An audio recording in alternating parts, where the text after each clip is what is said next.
But if you look in this particular state and what's going on right now, and again, the whole issue with the Zeiglers that have come to the forefront, and everybody's concerned about the whole sex scandal. But to me, the bigger concern here is not to. I don't want to. What is this, a Florida sex scandal?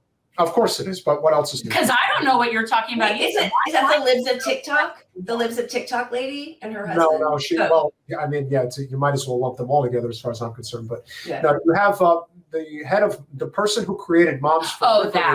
That's what I meant. Sorry, Moms for Liberty. She got caught having a three-way, but in reality, she basically is either a closet lesbian. It's actually that's libertines as moms. Libertines as moms. Okay. Yeah. Is that what it is instead of Moms for Liberty? Well, ignore me. Yeah, he's operating on a completely different He's wavelength making academic humor. Yeah, I mean, the fact that it doesn't matter if she's a lesbian. That's irrelevant. That's to the point. story. But everybody wants to talk about the fact. I didn't say lesbian. You know that, right? No, I know you didn't say lesbian. He said lesbian. All I'm saying is that the irony of that whole story is the fact that the decimation of public education comes from the fact that you have these opportunists that create these nonprofit groups. Not to be confused with Lebanese. Remember, that was a whole thing on the Golden Girls when Blanche thought that it was Lebanese and not lesbian, and then she thought that there was a whole thing about Lebanese. You're really dating yourself now, because I'm sorry. Well, just syndication. Well, she thought Jen watches them in repeats. She didn't see the originals. These groups get formed for the purpose of completely destroying public education. That's always been the goal. Yeah, and to siphon the money out for private entities and whatever their charter private schools. Exactly. Moms for Liberty is a group that was almost predominantly in the state known for the ones who are saying you can't have that book in this classroom, you can't have this book in the classroom, and all the while sordid stuff, and she's having a three-way. But again, that's not really what was happening. What was happening is that she was carrying on an affair with this woman, and her husband wanted in on it. I think it's much more fun to say she was having a three-way. Who cares? It doesn't matter. It's not relevant to what we're talking about. They didn't have a three-way? No, they had a three-way. But that's not the point of the story. The story is that what we're doing. Again, I did that, Peter, just to upset you.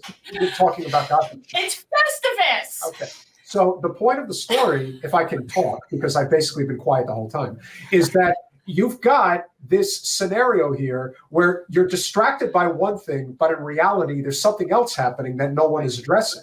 This Moms for Liberty group is like a lot of these other, neoconservative groups that will figure out a way to basically be vampires on the public education system.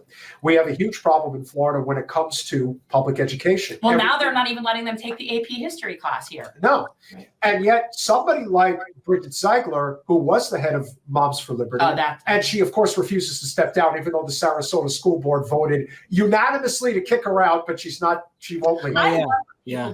That's like George Santos, man. It's like way to double down. But then again, I really thought he was Andy Kaufman. I still had him in holding out hope that somehow, some way, George Santos is actually Andy Kaufman. And her husband, Christian Zeigler, who's the head of the Florida GOP, he's the GOP chair of the state of Florida, he won't step down, and he wants a $2 million payout in order to leave. So he's literally charging them to step down. Yeah, like this is just one. He wasn't satisfied with the three-way?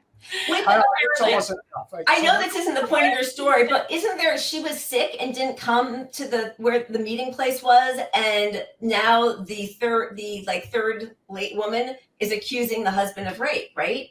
Yeah, because basically what was happening is that the woman who I guess was involved with them admitted, and there's like recordings of this, that she said, listen, I only was interested in you, Bridget, the woman. Like I'm into you. I'm not into this guy. Right. And then apparently he found out about it and went to her apartment, and she says he raped her. And then listen, it's unfortunately, this is one of those, and it's the sad reality of what happened during the Me Too movement, is that it's he said, she said. Unless there's actual proof that there was a physical altercation, that he forced himself on this woman, it is hearsay. But what I think, again, doesn't get talked about enough is how you have these grifting nonprofit organizations, and they are certainly more prevalent on the GOP side of politics than it is on the Democratic side. They're both guilty for sure. Right. But there is a systematic attempt to destroy public education in this country. 100%. And this all starts with groups that figure out a way to game the system and make money, which is why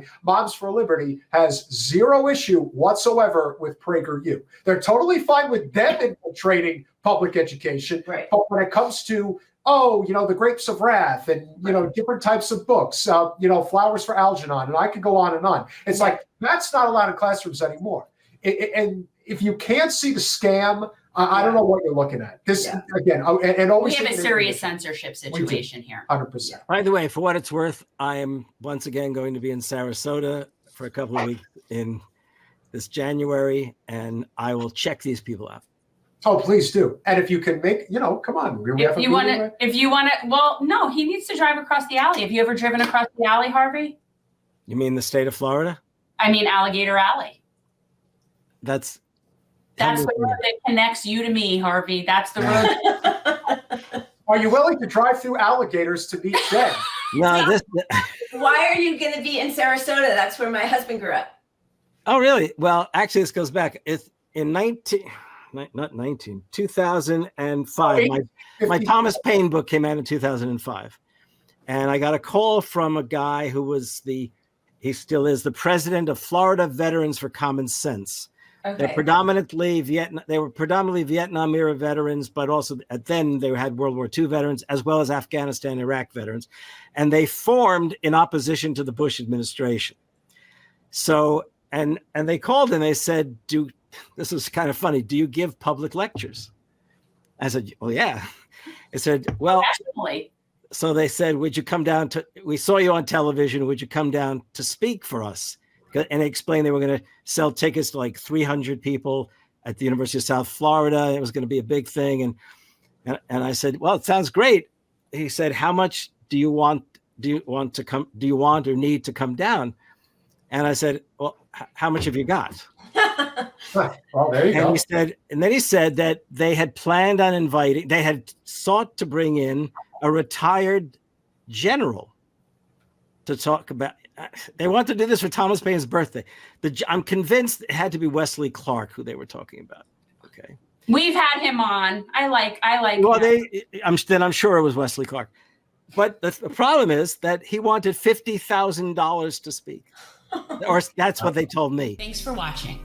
If you want to support our mission to transform politics into service, please like this video, subscribe, follow us on social media, and consider joining our Patreon, where you'll get early access to our interviews as well as other exclusive content. Links are in the description. Peace out.